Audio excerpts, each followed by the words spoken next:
It's been quite a while.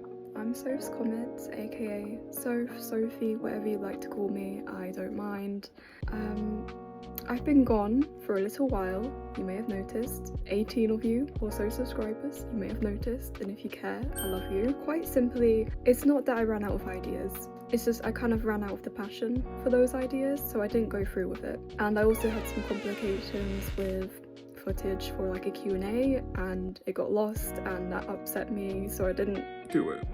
But yes, it has been a good amount of time. I came up with a series idea that I thought was quite cool. I asked TikTok what their struggles were as a creative individual or an artist or any of that category, really, just to tell me your problems, basically. I received an overwhelming amount of answers that I wasn't necessarily expecting from TikTok mutuals, literal strangers, friends, fellow creatives, and I just want to thank anyone who commented their struggles and being vulnerable with me in order to help me to make this video, so thank you so much. I managed to compile a lengthy amount of topics for this series. I say series because there will be a part 2 if this video does well enough, and quite frankly the topics in part 2 are a lot more interesting than these, so if you're interested, let me know in the comments and I'll make a part 2, even if it's just one person asking, because I'm quite passionate about this. Just a disclaimer for this entire series actually.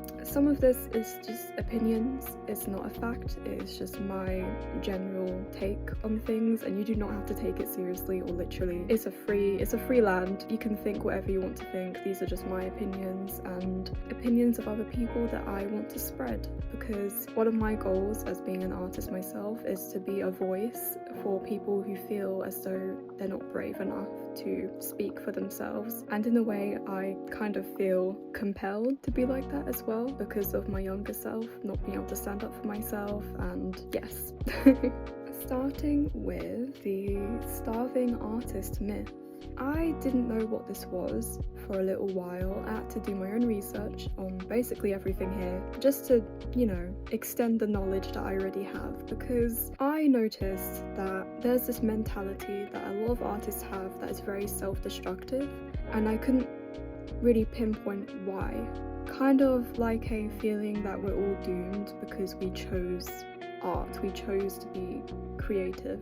I found out that this actually traces all the way back to the 19th century, where artists just like you and me romanticized poverty and struggle as a sign of dedication to their work. This has definitely evolved, I hope, over time, but it's kind of still stuck there like a little stain that won't budge. Between you and me, in my opinion, the truth is you do not have to struggle in order to succeed. You do not have to trade in your creative spark to get poverty or just neglect in return. Even I sometimes get weighed down by the sinking feeling I'll never be respected fully because I chose art and I chose what my heart wanted rather than what anyone else would tell me instead. This toxic mindset keeps you frozen, kind of unable to blossom in a way. It tries to tell you that art worthy of other people's time equals endless sacrifice, which is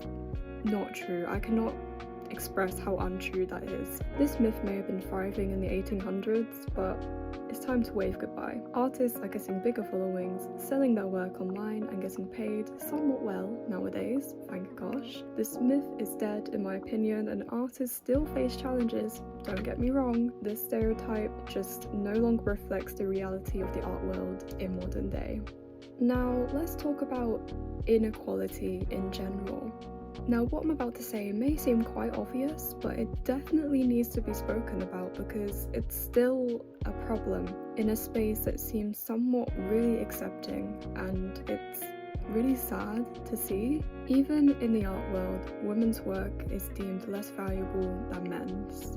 Yeah, even in the art world, where mostly women study art. When looking at the top artists in the world, you wouldn't find any women in that group, not even in the top 40. This is a quote I found by Mark Dayet. I'm not sure how to pronounce the name, I'm sorry if I got it wrong. If you take away the top 5 female artists, in essence, nothing has changed. And that quote is very sad to hear actually. And underrepresentation goes a lot further than just women not getting enough recognition. Artists of colour combat racial issues, which makes their work less likely to be publicly displayed in places like galleries and museums. LGBTQ+ artists experience mistreatment because of their sexual orientation and gender identity quite often. Artists with disabilities struggle accessing vital things in the art world in general. Artists with low income lack a chance to succeed in the industry due to its competitive nature and equipment. These things create obstacles that make it harder for artists to thrive. For example, no exposure, no sales, no credit, no opportunities, and just hate in general. Again, this is quite self-explanatory, but I just felt it needed to be said.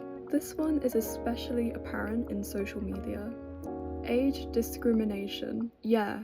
Age discrimination. In art. In my case, I was a very talented 12-year-old. Often I'll get praise for my work due to my younger age, not the art itself.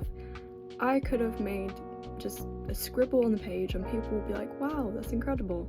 Obviously, that's not like an issue. You wouldn't want to be rude to younger people, would you?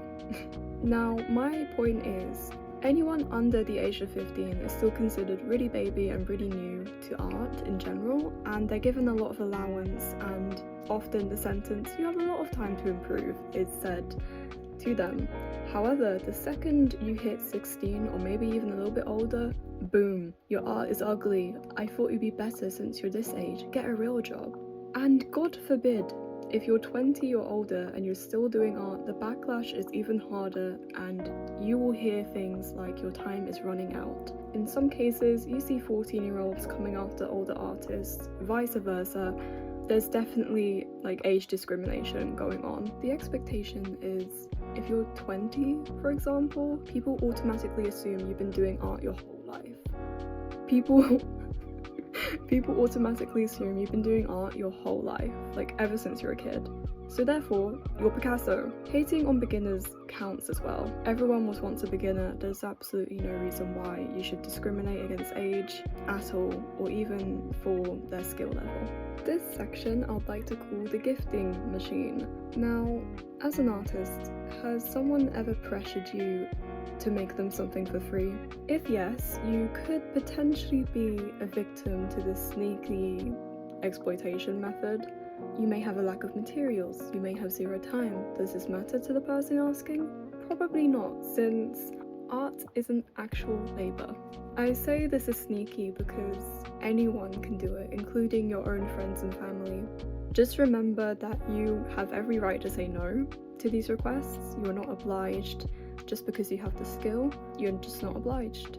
The final sequel for this video is gatekeeping. When it comes to certain aspects of your work, this could be any work, I understand gatekeeping to a degree. Often there's so much competition and gatekeeping that it's hard to learn from other people, which can definitely stifle creative flow and be much of an annoyance and distress and discouraging to beginners, as art is meant to be something accessible. I understand not wanting to post tutorials all the time. It can be very annoying. I don't even know if I ever will, to be honest, for my own personal reasons.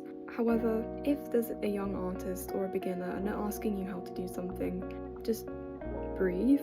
Remember, they're not necessarily trying to copy your work completely, and even if they are, that's a completely normal method of learning, in my opinion. And I will go back to the topic of copying in part 2 if you're interested in that, as well as the topics of fixing art, purchasing art is for rich people, art thieves, art style hating, fast fashion, comparison, and AI plus art. Can it work? If you're interested in those topics and me stating my opinions about them, let me know.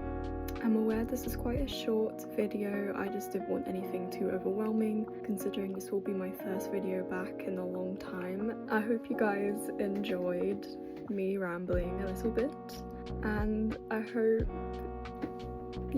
just hope you have a lovely day or night or evening, morning, whatever time it is for you. I'm sophscomet, and goodbye.